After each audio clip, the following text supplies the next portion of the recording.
السلام علیکم آپ سب کو، آج دوسرا روزہ مبارک ہو۔ کل کی او پی ڈی میں یہ چیز دیکھنے میں آئی کہ کچھ پیشنٹس جو ہیں وہ خود ہی سے سوچ لیتے ہیں کہ ہمیں ویکنس ہے یا ہماری ڈیزیز کی سیویئرٹی اس قسم کی ہے کہ ہم روزہ نہ رکھیں، اور وہ روزہ چھوڑ دیتے ہیں۔ اور جبکہ آپ کو یہ معلوم ہونا چاہیے کہ رمضان کے روزے چھوڑنے کے لیے بہت سارے نقصانات ہیں۔ اس کے بارے میں حضور صلی اللہ علیہ وسلم کی ایک حدیث کا مفہوم یہ ہے کہ جس نے رمضان کا ایک روزہ چھوڑا وہ آگے کے پورے 1000 سال بھی روزے رکھے تو وہ اس کے لیے کم ہے۔ اس کی اتنی ساری برکتیں ہیں، رحمتیں ہیں، اس کو آپ صرف اپنے یہ سوچ کے کہ ہم اس روزے کو کنٹینیو نہیں کر سکیں گے،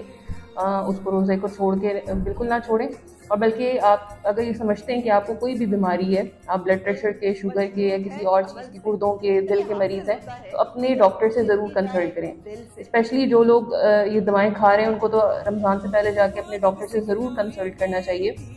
اور اپنی دواؤں کو ایڈجسٹ کروا لینا چاہیے۔ پھر ایک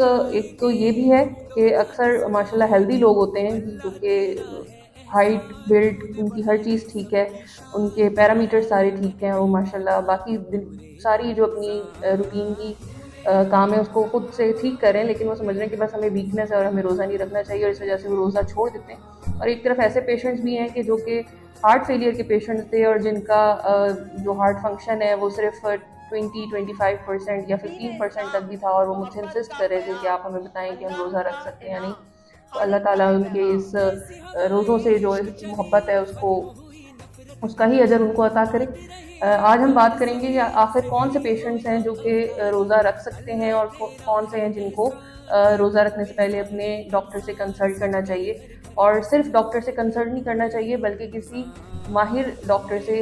طبیب حاذق سے جو کہ حکمت میں بھی ماہر ہو اور جو شریعہ کے اصول بھی جانتا ہو، اس سے ضرور کنسلٹ کریں، کیونکہ یہ روزے آپ کسی بیماری کی وجہ سے، کسی بھی عذر کی وجہ سے چھوڑ تو سکتے ہیں، لیکن آپ نے ان کی بعد میں تعداد پوری کرنی ہوتی ہے۔ تو سب سے پہلے بات کرتے ہیں بلڈ پریشر کے مریضوں کی۔ اگر آپ مائلڈ ہائپر ٹینشن کے مریض ہیں، آپ کا بلڈ پریشر 130-140 تک رہتا ہے، تو آپ ایزیلی روزہ رکھ سکتے ہیں۔ البتہ اگر آپ سیویئر بلڈ پریشر کے مریض ہیں تو آپ کو اپنا روزہ رکھنے سے پہلے اپنے ڈاکٹر سے رجوع کرنا چاہیے۔ اگر وہ آپ کو کہتا ہے کہ آپ روزہ کنٹینیو کر سکتے ہیں تو آپ نے روزہ رکھنا ہے، اگر وہ آپ کو کہتا ہے کہ نہیں آپ فی الحال اس کنڈیشن میں نہیں ہیں، آپ بعد میں روزے کمپلیٹ کریں، تو آپ نے ان کی بات کو فالو کرنا ہے۔ جہاں تک میڈیکیشن کی بات ہے تو موسٹلی جو بلڈ پریشر کی ادویات ہوتی ہیں، اگر تو شارٹ ایکٹنگ ہے تو وہ صبح دوپہر شام لینی پڑتی ہیں، اور اگر لانگ ایکٹنگ ہے تو سم ٹائم صرف صبح اور رات میں، یا پھر صرف دن میں ایک دفعہ لینی ہوتی ہیں۔ تو اگر صبح اور رات والی ہیں تو آپ کو اس میں کوئی پرابلم نہیں ہوگا، اور لانگ ایکٹنگ والی جو ہے وہ آپ کوشش کریں کہ افطار کے ٹائم پہ لے لیں۔ پھر آ جاتے ہیں شوگر کے پیشنٹس۔ شوگر کی جو ہے، ہم پہلے جب ہم نے سیریز بنائی تھی تو بتایا تھا کہ ٹائپ 1 ڈائبٹیز ہوتی ہے اور ٹائپ 2 ڈائبٹیز ہوتی ہے۔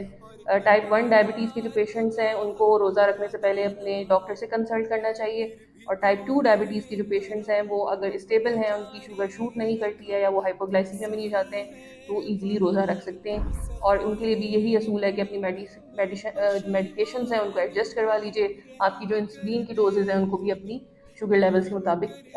رمضان شروع ہونے سے پہلے ڈاکٹر سے ایڈجسٹ کروا لیں۔ اب بات کر لیتے ہیں ہارٹ پیشنٹس کی۔ اسٹیبل انجائنا کے پیشنٹس جو کہ بہت عرصے سے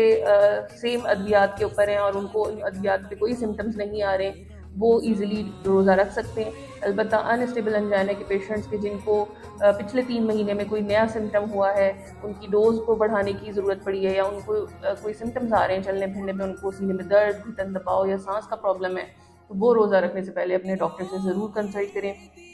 ہماری کارڈیک کی جو میڈیکیشنز ہوتی ہیں وہ یوزلی صبح اور شام کی ہوتی ہیں، اس وجہ سے میڈیسنز اتنی ایڈجسٹ نہیں کرنی پڑتی ہیں، لیکن اپنی کنڈیشن کو ضرور ایویلویٹ کروا لیں آپ روزہ رکھنے سے پہلے۔ اسپیشلی ہارٹ فیلئر کے جو پیشنٹس ہیں جن کا دل کا فنکشن کم ہو چکا ہے، ان کو ہم کہتے ہیں کہ آپ فی الحال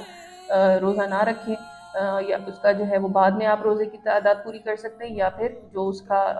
نعم البدل ہے کہ آپ مساکین کو کھلا دیجئے، تو وہ ہو سکتا ہے۔ اس کے علاوہ جو پورے رمضان کی بیسکلی ایک طرح کی جنرل گائیڈ لائن میں آپ کو دے دوں کہ آپ نے رمضان شروع ہونے سے پہلے اپنے ڈاکٹر سے کنسلٹ کرنا ہے، ڈیورنگ رمضان آپ نے اپنی مانیٹرنگ رکھنی ہے، اپنے آپ کو ہائیڈریٹڈ رکھنا ہے، اپنی میڈیسنس کو ایڈجسٹ کروانا ہے، اور میڈیسنس کو کنٹینیو رکھنا ہے۔ کچھ پھر چیزیں ایسی ہیں کہ جن کو ہم کہہ سکتے ہیں کہ وہ روزہ چھوڑ سکتے ہیں، ان میں سے سیویئر النیسز کے پیشنٹ، جیسے کہ جو کہ گردے کی، جگر کی یا دل کی سیویئر بیماریوں میں مبتلا ہیں، ان کو چاہیے کہ وہ روزہ فی الحال نہ رکھیں اور بعد میں اس کو ان کی تعداد کو پورا کریں۔ خواتین جو کہ پریگننٹ ہیں اسپیشلی فرسٹ ٹرائمیسٹر میں، وہ اپنا روزے کو بعد میں ان کے جو چھوٹ جاتے ہیں ان کو پورا کریں۔ اور بریسٹ فیڈنگ کی جو اپنی خواتین ہیں جو کہ بچوں کو دودھ پلا رہی ہیں، وہ بعد میں روزہ اپنی تعداد پوری کریں۔ امید ہے یہ ویڈیو آپ کے لیے بہت ہیلپ فل رہی ہوگی، اور ہم انشاءاللہ جیسے جیسے پروگریس کریں گے، ہم انشاءاللہ ڈیٹیل میں بھی ان کو کوشش کریں گے کہ ایک ایک ڈیزیز کو لے کے آپ کو ڈیٹیل میں بتا سکیں۔